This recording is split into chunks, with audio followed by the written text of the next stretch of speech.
today I'll be showing you how to replace your existing halogen or yung stock na halogen lamp sa headlight to this is a do-it-yourself replacement lang to new LED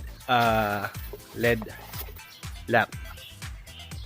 So ito yung nakakabit sa inyo ngayon, yung existing na halogen LED lamp nyo. Papalitan natin siya ngayon ng LED. So pag bibili kayo, dapat yung merong fan, may cooling system. Okay? So basic lang ito, do it yourself. Paano tanggalin?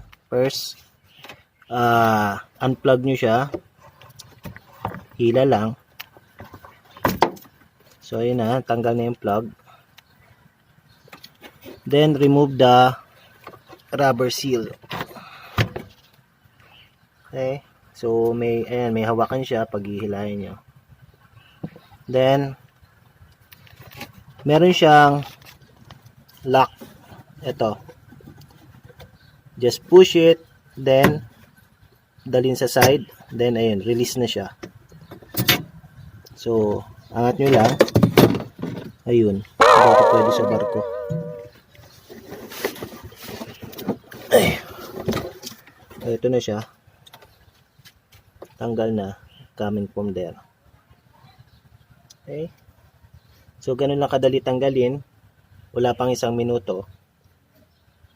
Okay, so paano naman magkabit? Pag bumili kayo ng ganito, sigurado may kasamang ganito. Okay? So makikita nyo yung pattern, hindi siya pantay. Yung tatlong lock niya. So itong dalawa dapat nasa baba. Pag kinabit mo siya, meron siyang tatlong guhit dyan.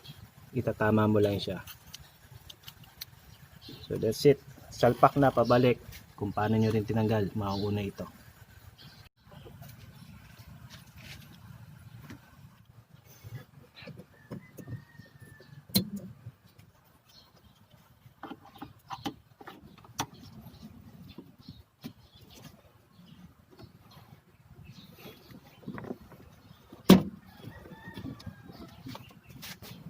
Okay, so that's it guys. Thank you for watching and I hope you learned something from this do-it-yourself replacement of your LED lamps. Bye!